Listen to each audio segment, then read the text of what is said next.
Why did the Cowboys struggle to run the ball so well or so poorly against the Titans in Week 17? All that and more in this episode of the Locked On Cowboys podcast. You are Locked On Cowboys, your Locked daily Dallas Cowboys podcast. Part of the Locked On Podcast Locked Network, your On. team every day. On. Locked on. Locked on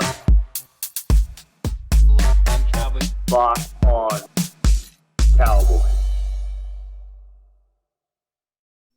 Welcome back to the Locked On Cowboys podcast, part of the Locked On Podcast Network. Thank you for tuning in. We'd like to thank you for making us your first listen of the day. Today's episode is brought to you by Prize Picks. Prize Picks is daily fantasy made easy. Pick 2 to 5 players, and if they score more or less than their Prize Pick projection, you can win up to 10 times your money on any entry. First-time users can receive a 100% instant deposit match up to $100 with promo code Locked On. That is prizepicks.com, promo code Locked On.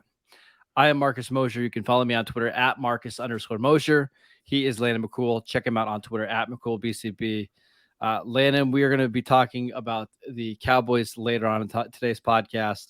But that feels pretty irrelevant right now with the situation that's going on with the Buffalo Bills. Yeah, I mean, we are all football fans. Obviously, that's why we have this podcast. We watch a ton of football. We watch a ton of NFL and college football. I like to watch high school football. Mm-hmm. What happened on the field last night is a huge wake-up call and incredibly scary for all of us that enjoy the sport. I mean, we talk about it, in different venues, how it's a violent and terrible injury-causing sport that we like. We love the violence. Violence is part of the sport. I don't think anybody wants to see anything like this ever happen, and obviously, and it was tragic to hear. It was tragic to see the players' reaction. It was tragic to see our own reaction to everything that happened. So, I mean, at the very minimum, obviously, it's tough to talk football when this is going on. And obviously, I think I can speak for both of us that, our hearts and thoughts go out to the Hamlin family and hope that everything obviously turns out for the very, very best for him. And he pulls through and comes out of this okay. Yeah, I don't think I've ever seen anything like that in any sport that I've ever watched. And we're going to talk about Cowboys, I promise, but it's just, yes, it sucks that we have to do this today. Because the only thing that I think everybody's thinking about is Damar Hamlin okay? Who cares about the game last night? Who cares how it impacts the playoffs and what the NFL does with the schedule or your fantasy teams? Nobody could care about that. We want Hamlin to be healthy, to be safe.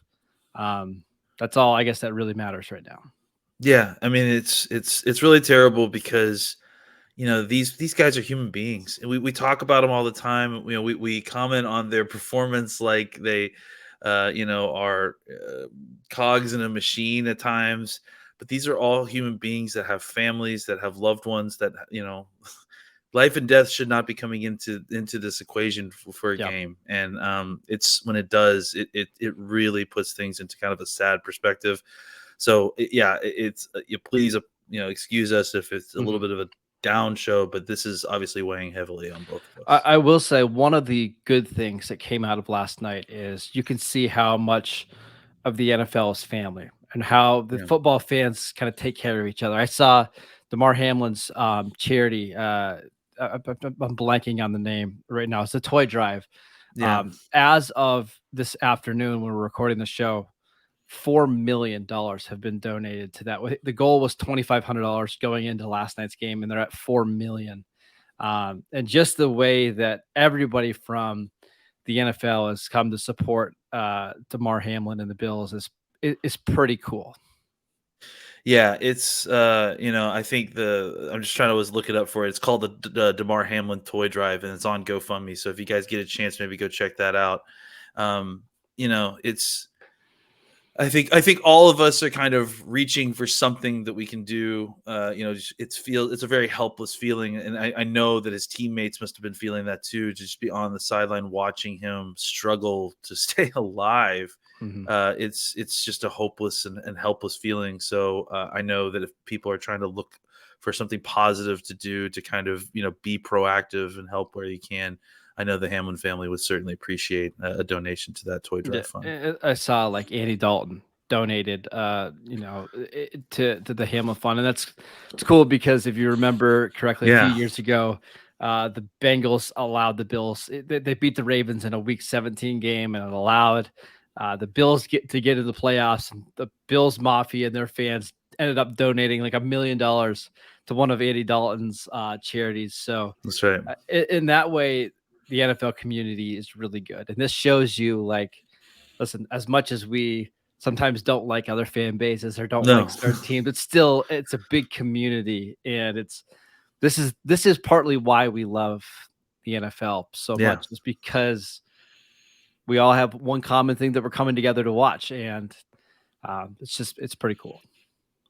yeah. And this is obviously, I mean, to kind of just sum this up. I mean, it's a tragedy for his family, and it's a tragedy for all of us, right? It's a certain amount of Mhm. innocence lost, seeing a game that we love kind of produce such a terrible result like Yep. this. It's heart wrenching. All right, so we're gonna transition over to talking about the Cowboys, and I know this is awkward, and I know it's weird, but uh, we know that you want to listen to some cowboy content. We want to provide that for you. But before we do that, we need to tell you about one of our sponsors, Prize Picks. Prize Picks is daily fantasy made easy. Pick 2 to 5 players, and they score more or less than their Prize Pick projection. You can win up to 10 times your money on any entry. No competing against other people. It's just you versus the projections available. Prize Picks offers projections on any sport that you watch. That includes the NFL, NBA, MLB, NHL, PGA, college football, men's college basketball, women's college basketball, soccer, WNBA, esports, NASCAR, tennis, MMA, boxing, disc golf, Euro basketball, cricket, and more. Entries can be made in 60 seconds or less. It's that easy. They are currently operational in over 30 states and in Canada. Download the Prize Pick app or go to prizepicks.com to sign up and play daily fantasy sports. First time users can receive a 100% instant deposit match up to $100 with promo code locked on. If you deposit $100, they'll give you 100. You deposit 50, they'll give you 50. Don't forget to enter promo code locked on at sign up for an instant deposit match up to $100. All right, Lane, let's transition over to the Cowboys Titans game. We've had some time now to watch the all 22 film. My first question for you is, why did the offensive line struggle so much in the run game on Thursday? Well, it feels like, just based on what I saw, that there was a ton of line movement that was going on with Tennessee. It felt like they were using a lot of slants, and there were just several different points when it felt like they got a really fortuitous call on the kind of the slants that they were running versus the offensive run scheme that was being deployed. It just felt like there were 2 or 3 different times when you would watch on the end zone copy where you saw defensive tackles and defensive ends kind of backdooring on wide zone, which means that they would go in the back gap of the backside gap and then pursue that way. Despite the fact that this was, they didn't have Simmons, they didn't have a couple of their other guys in there. Autry, Uh, Bud Dupree. Yep. yeah, the young guys that were in there playing, they really played their tail off. A couple of their defensive tackles are still really good players, and I think that it was a combination of just a young, ready to prove themselves kind of group of folks that were in the game, and a good defensive scheme. That, like I said, there were just a couple of snaps where they made really good calls, and versus what we were running. And sometimes that's just luck, right? You call a slant to the backside, they run a wide zone, you get 2 or 3 guys in the backfield. Yep. So I I also think that think was part of it definitely was part of it. Tennessee kind of knew that Dallas was going to be a little bit more conservative in Yep. this game. Dallas Yep. ran a lot on first down. And they weren't really even pretending like they weren't, like it just felt like they were very straightforward. Hey, we're gonna run it, and then we're gonna throw it, or we're gonna run it and throw it. It's they really were trying to get out of the game. It felt like for a good portion of the game. Yeah, and not having Tony Pollard just takes the explosive part of the game out, like from the backfield. So I don't think Tennessee was worried about the Cowboys swinging the ball to the flat and Malik Davis or Zeke making them pay or anything like that. So they could really, key in on some of the inside runs. And we should expect that from a Mike Vrabel team. Like their team is very Yeah. well coached and they're very physical. We talked about that pregame. So like that shouldn't be all that surprising.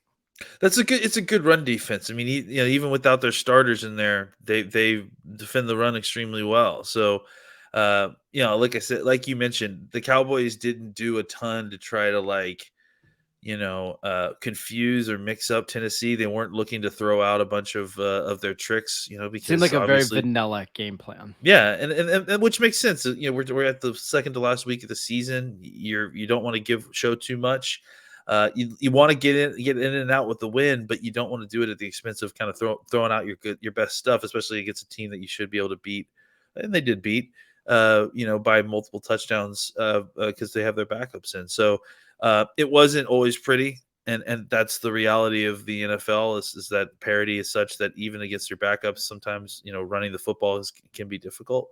But I think it was also, like I mentioned, it was made the kind of effort was force multiplied by the fact that the Tennessee got really lucky on a couple of their calls against some of our wide zone, and the Cowboys weren't doing a ton to kind of dress it up and were kind of giving them very easy looks. How did you think Tyron Smith played at right tackle in this game?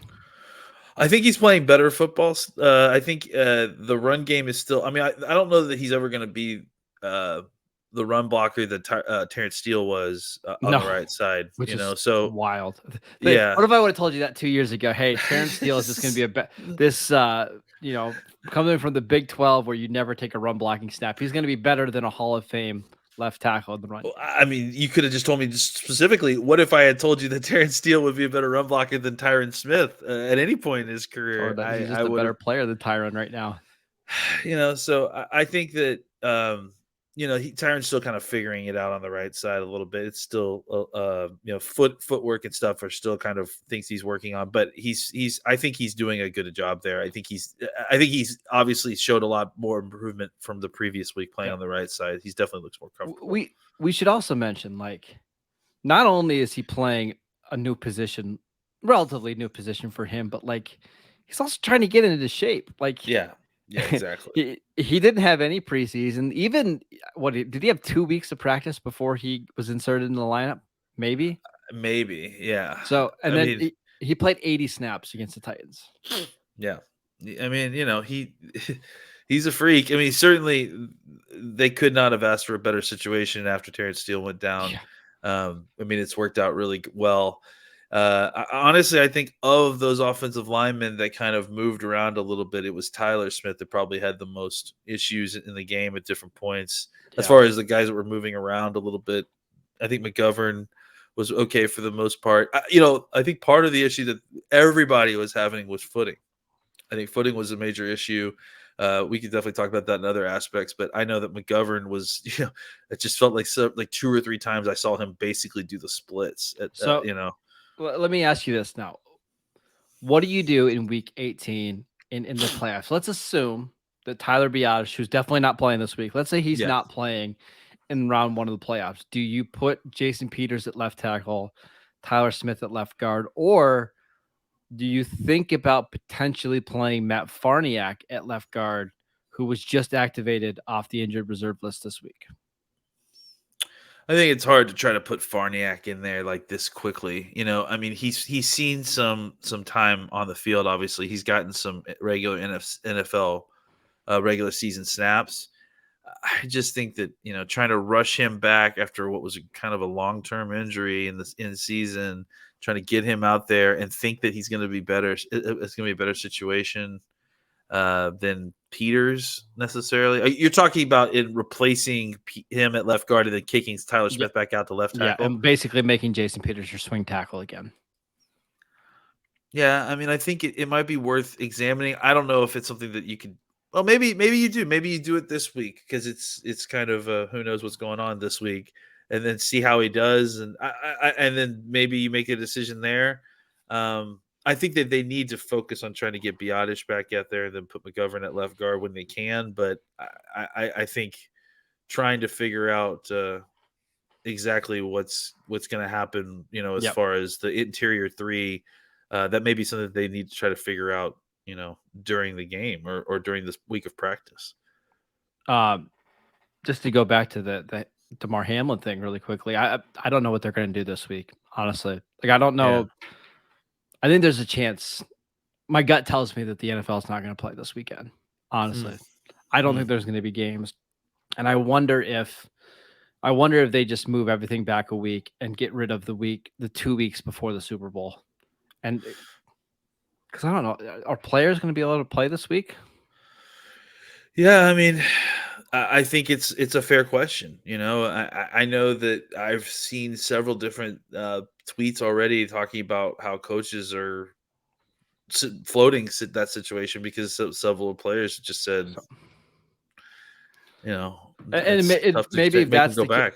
And maybe if that's the case, and you do have an extra week off, maybe Tyler Biadasz should be ready. I don't know. I don't even want to really think about that part of it, but it's possible, I guess. It's just going to be weird to see what Dallas does in the offensive line this week, considering you could have a new unit starting in the playoffs. Do you mess with it? Do you want Jason Peters playing 65 snaps on a bad field? I'm a little concerned about that. I mean, just having watched him a little bit in this game, like, it didn't feel like he was going to be able to maintain for a whole game safely, so I have concerns about his ability to play an entire game at left tackle at a high level, Yeah. So it'll be interesting to see what they do. I'm trying to even think of potential guys that they could play at left guard this week, like Avante Collins, maybe, or something like that. I mean, maybe.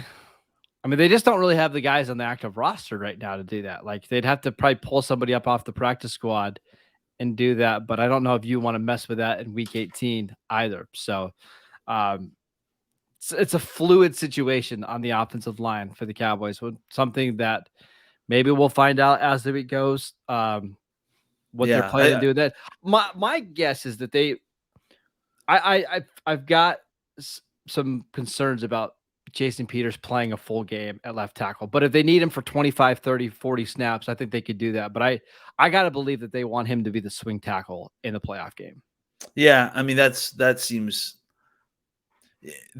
obvious. Yeah. That I agree with that completely. I think the concern you have is that, it's both of those things, right? You want him to be available as a swing tackle, but then on top of that, you also don't necessarily want to overexpose him in the game during a playoff game. Like, that's why I almost feel like maybe you just try to get through this game and then you just revert back to everything else the following week if Biotish comes back. But I definitely agree. Like, the fact that they're playing on Washington's field definitely complicates things. Yeah, that's why I wonder if you see somebody like, what's the center that they have? Is it George Moore? Or one of those guys that they keep bringing up every single week. If they just don't play one of those guys at center this week, and let Connor McGovern play left guard, and then hopefully have Tyler Biotish back for the playoff game. I wonder if that's the direction they'll ultimately go to. I mean, it's a rough week to not play, to play a nobody as your interior three with playing the Washington defense. I get it. All right, it's tough to say. It's tough to say. Well, I think we'll maybe get some more news later in the week. Let's talk about the defense a little bit in this game. But before we do that, we want to let you know that today's show is brought to you by Bet Online. BetOnline.net is your number one source for sports betting info, stats, news, and analysis. Get the latest odds and trends for every professional and amateur league out there, from pro football to college bowl season to basketball and the World Cup. They've got it all at BetOnline.net. And if you love sports podcasts, and we know that you do because you're listening to one right now, you can even find those at Bet Online as well.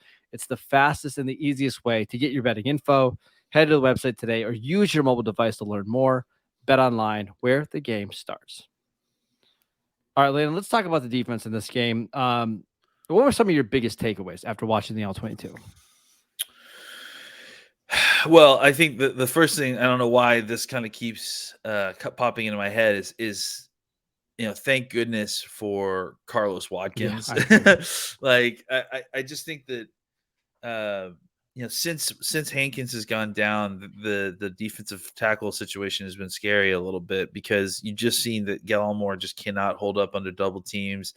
That certainly isn't Odighizuwa's game necessarily, though Odighizuwa is providing really good pass rush. And, Odighizuwa is helping in the run game as a penetrator as well. I mean, he's not – and even when he's being double teamed, it's not nearly like on skates like you see with Gallimore. It's because He just needs somebody like Hankins or Watkins next to him. Yeah. Or in Bohanna, I think Bohanna gave you some good snaps too. But I just wanted to mention Watkins up front because he's just a guy that's not going to get a bunch of pub, and he's playing incredibly good, valuable football for this team. So he stuck out to me as, again, having another great game. Obviously, DeMarcus Lawrence had an incredible game. Just awesome. Absolutely one of his best games I've seen him play. Dominant early in the game. I think that, you saw some pretty good coverage on the outside between Bland and Diggs. You saw a bunch of targets going to Nahshon Wright's way.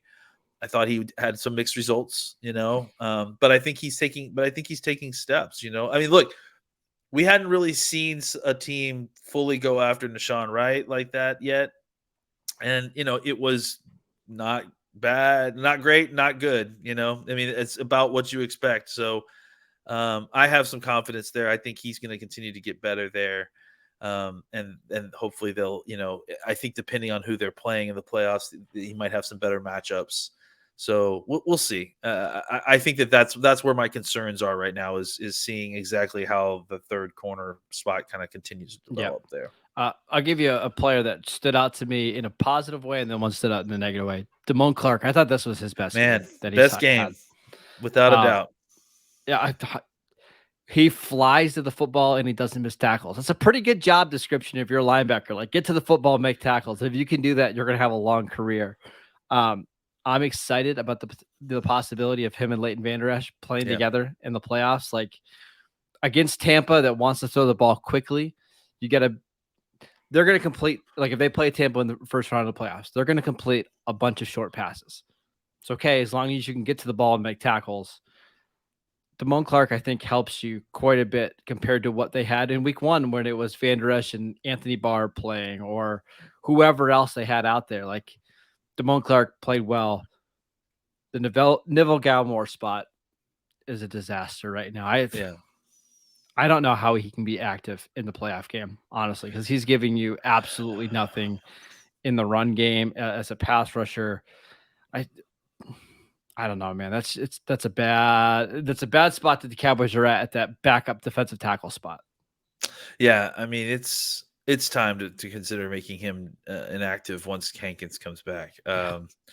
It's just ugly, he's not giving you, the thought was he's always had problems with kind of handling double teams, and it all goes back to him basically standing up straight out of a stance, right? Yep. And like he just gets no leverage, right? And so guys will push him back like a tackling dummy in practice, like a blocking sled. I mean, in practice, and then when it comes pass rush time, he makes a play or two here or there, but it certainly isn't enough to warrant how poorly he's been playing the run. I think it's once Hankins comes back, you kind of further divvy up his snaps between Bohanna, obviously Hankins, and then some more to Golson. I was going to say Golson's the other one. Like it against Tampa again. We're assuming Dallas is going to play Tampa in round one. Golson's a player that I think should play a lot, right? Because I think he can get some quick pressure, and he's long. He can get his arms up into windows. I would just rather see Golston out there for 22 snaps rather than Gallimore. Yeah, if I had to make two rotation, how are we deploying these guys changes on this defensive line, it would be time to reduce the number of snaps that just kind of remove them that Gallimore has had. And I would say, let's go ahead and call it and make Golson a full-time defensive tackle. Stop putting him in defensive end. Honestly, that's when you're seeing bad snaps from Golson, is when he's having to be forced to play on the edge. It just isn't working at that size for him. let him play inside, let him be a rotational pass rushing defensive tackle, give you a couple snaps on rundowns because he's been pretty decent there too, actually.